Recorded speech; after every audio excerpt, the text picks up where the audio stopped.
Te han dicho que guardar el domingo es la marca de la bestia. Te han dicho que la Iglesia Católica, en su arrogancia, cambió el mandamiento de Dios. Te han llenado de miedo, te han robado la alegría del día del Señor. Hoy vamos a tomar esa mentira, esa herejía moderna disfrazada de fidelidad bíblica, y la vamos a pulverizar con la verdad de Jesucristo. Hermanos, hoy vamos a hablar de una batalla por el corazón del cristianismo, una batalla por el día más importante de la semana. Nuestros hermanos adventistas del séptimo día y otros grupos sabatistas insisten, con una sinceridad que a veces conmueve, pero con una ignorancia histórica y teológica que aterra, que todos los cristianos estamos obligados a guardar el sábado, el séptimo día, como día de reposo. Y no se detienen ahí, van más lejos. Con una audacia que hiela la sangre, acusan a la Santa Madre Iglesia de ser la gran apóstata, la Babilonia del Apocalipsis, por haber cambiado el sábado por el domingo. Te susurran al oído que tu misa dominical no solo es inválida, es un acto de rebelión contra Dios. ¡Qué mentira tan venenosa! ¡Qué insulto tan profundo a la obra del Espíritu Santo en su iglesia! ¡Qué ceguera tan trágica ante el acontecimiento que lo cambió todo, la resurrección de nuestro Señor Jesucristo! Hoy vamos a hacer una cirugía espiritual. Vamos a tomar el bisturí de la verdad bíblica y el láser de la historia para extirpar este tumor de error que ha confundido a tantas almas buenas.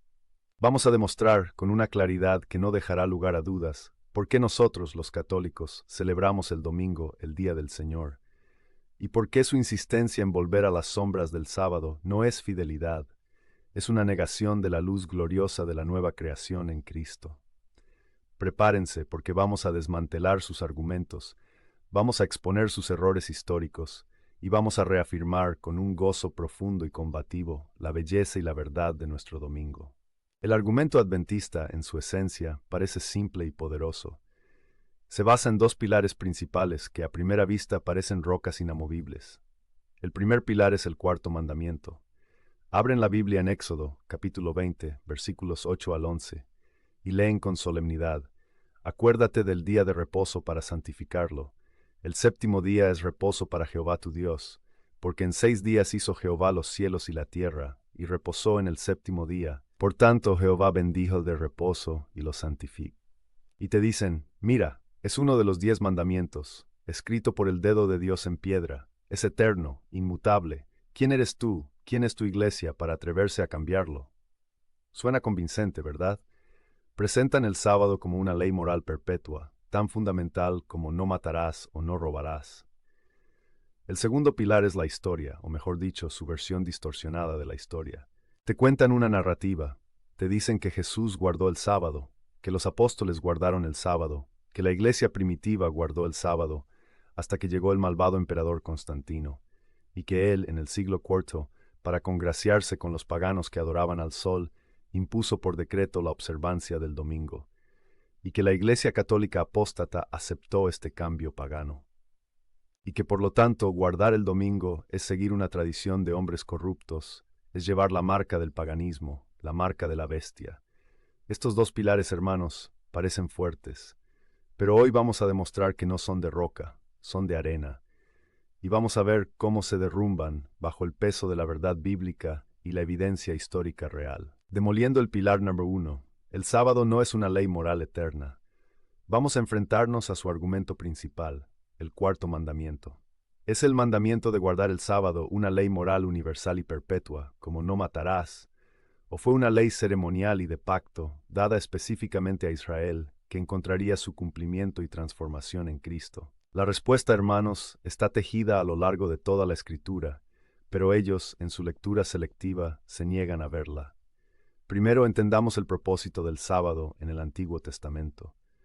Sí, recordaba el descanso de Dios en la creación, pero Dios mismo le da un significado adicional, un significado de pacto específico con Israel. Escuchen Éxodo 31, versículos 16 y 17. Guardarán pues el día de reposo los hijos de Israel. Señales para siempre entre mí y los hijos de Israel. Una señal, un signo del pacto, como la circuncisión. ¿Fue la circuncisión una ley moral eterna para toda la humanidad? No, fue una señal del pacto con Abraham y sus descendientes. Y los apóstoles, en el concilio de Jerusalén, Hechos 15, declararon explícitamente que los gentiles convertidos no estaban obligados a circuncidarse. La señal del antiguo pacto había sido superada. De la misma manera, el sábado era una señal específica del pacto mosaico. Y aquí viene la verdad que pulveriza su argumento. Jesucristo es el Señor del sábado. Lo leemos una y otra vez en los evangelios. Los fariseos, con su legalismo rígido, muy parecido al de los sabatistas modernos, acusan a Jesús y a sus discípulos de violar el sábado. ¿Y qué responde Jesús? ¿Se disculpa? ¿Dice, tienen razón, hemos pecado? No. Declara con autoridad divina en Marcos 2, 28. El Hijo del Hombre es Señor aún del día de reposo.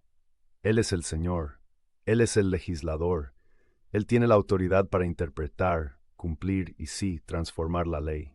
Y lo demuestra sanando en sábado, permitiendo a sus discípulos recoger espigas en sábado, demostrando que la misericordia humana están por encima de la letra muerta de la ley ceremonial. Jesús no vino a abolir la ley, sino a llevarla a su plenitud. ¿Y cuál es la plenitud del sábado? ¿Es simplemente no trabajar un día a la semana? No. La carta a los Hebreos, en el capítulo 4, nos da la respuesta. Nos dice que el descanso del séptimo día y el descanso de Israel al entrar en la tierra prometida eran solo sombras, prefiguraciones del verdadero descanso sabático que encontramos en Cristo. Hebreos 4, 9, 10 dice, por tanto queda un reposo, un sabatismos para el pueblo de Dios, porque el que ha entrado en su reposo también ha reposado de sus obras, como Dios de las suyas. Cristo es nuestro sabbat. Nuestro descanso verdadero no es un día, es una persona. Entramos en ese descanso no por dejar de trabajar los sábados, sino por cesar de nuestras propias obras muertas y confiar totalmente en la obra terminada de Cristo en la cruz. Y aquí es donde la teología adventista tiembla y se derrumba. Al aferrarse a la sombra del sábado del Antiguo Testamento, están rechazando la realidad del descanso que tenemos en Cristo. Es como alguien que prefiere mirar la foto borrosa de su amada, en lugar de abrazar a la persona real que está a su lado. ¡Qué tragedia! Pero la evidencia bíblica más devastadora contra su posición viene de San Pablo. El apóstol de los gentiles, inspirado por el Espíritu Santo, aborda directamente la cuestión de las leyes ceremoniales judías para los cristianos, y su respuesta es un misil nuclear contra el legalismo sabatista.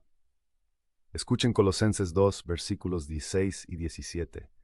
Por tanto, nadie os juzgue en comida o en bebida, o en cuanto a días de fiesta, luna nueva o días de reposo sábados, todo lo cual es sombra de lo que ha de venir, pero el cuerpo es de Cristo. No podría ser más claro, nadie tiene derecho a juzgarte por no guardar el sábado del Antiguo Testamento. ¿Por qué? Porque era una sombra. Y la realidad, el cuerpo, la sustancia es Cristo. Aferrarse al sábado después de la venida de Cristo es como aferrarse a la sombra cuando el sol está brillando en todo su esplendor. Es una regresión. Es volver a la esclavitud de la ley de la que Cristo nos liberó. Hermanos, el pilar bíblico del adventismo no es una roca, es un espejismo en el desierto de una mala exégesis. La Biblia misma proclama que el sábado ceremonial ha encontrado su cumplimiento en Cristo, nuestro verdadero descanso. Demoliendo el pilar número 2, la iglesia primitiva sí celebraba el domingo, el día del Señor. Ahora pasemos a su segundo argumento, la historia. La narrativa que tejen es que la iglesia primitiva guardaba el sábado hasta que Constantino, el emperador pagano, impuso el domingo. Esta es, francamente, una mentira histórica tan burda que solo puede sobrevivir en la ignorancia. ¿Qué nos dice la Biblia sobre el día en que se reunían los primeros cristianos? Hechos 27. El primer día de la semana, reunidos los discípulos para partir el pan, la Eucaristía, Pablo les enseñaba. No el séptimo día, el sábado, el primer día, el domingo, y se reunían para la Eucaristía. 1 Corintios 16 es 2. Cada primer día de la semana, cada uno de vosotros ponga aparte algo según haya prosperado, guardándolo, para que cuando yo llegue no se recojan entonces ofrendas. San Pablo les da instrucciones para la colecta semanal. ¿Qué día? El primer día de la semana, el domingo. Apocalipsis 1:10. San Juan, exiliado en Patmos, nos dice, yo estaba en el Espíritu en el día del Señor. ¿Cuál era el día del Señor para los primeros cristianos? No era el sábado judío, era el domingo, el día en que el Señor Jesús resucitó de entre los muertos. La evidencia del Nuevo Testamento es clara. Los cristianos desde el principio comenzaron a reunirse y a celebrar la Eucaristía en el primer día de la semana. ¿Por qué? Porque algo monumental había sucedido ese día, la resurrección. El sábado era el memorial de la primera creación, que terminó con el descanso de Dios. El domingo es el memorial de la nueva creación, inaugurada por la resurrección de Cristo. Es el octavo día, el día que trasciende el ciclo de 7, el día de la vida eterna. Celebrar el domingo no es abandonar el mandamiento de Dios, es celebrar el cumplimiento más glorioso de su plan de salvación. Pero la evidencia no termina con la Biblia. Pulvericemos la mentira de Constantino escuchando a los hombres que vivieron y escribieron antes de Constantino, hombres que conocieron a los apóstoles o a sus discípulos directos. ¿Qué día guardaban ellos? La Didaqué, escrita entre el 70 y 100 a.C. de Josor, uno de los documentos cristianos más antiguos fuera de la Biblia. Dice: reúnanse en el día del Señor, partan el pan y den gracias, Eucaristía, después de haber confesado sus transgresiones. Clarísimo, el día del Señor, el domingo. San Ignacio de Antioquía, mártir ceni 107 Dostor, discípulo de San Juan Apóstol, escribió: aquellos que ya no observan el sábado, sino que viven según el día del Señor, en el cual nuestra vida resucitó por medio de él. Ignacio contrasta directamente el sábado con el día del Señor. San Justino Mártir, c. 155, describiendo la liturgia cristiana a las autoridades romanas, escribió: nos reunimos todos en el día del sol, domingo, porque es el primer día en que Dios hizo el mundo, y Jesucristo nuestro Salvador resucitó de entre los muertos en ese mismo día. Hermanos, la evidencia histórica es aplastante, irrefutable. La celebración del domingo como el Día del Señor no fue una invención de Constantino en el siglo IV. Fue la práctica constante, universal y apostólica de la Iglesia desde el primer siglo.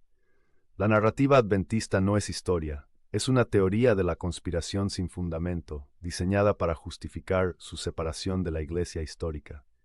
Constantino no inventó el culto dominical, simplemente lo reconoció legalmente en el Imperio Romano, facilitando lo que los cristianos ya venían haciendo durante casi 300 años, a menudo arriesgando sus vidas.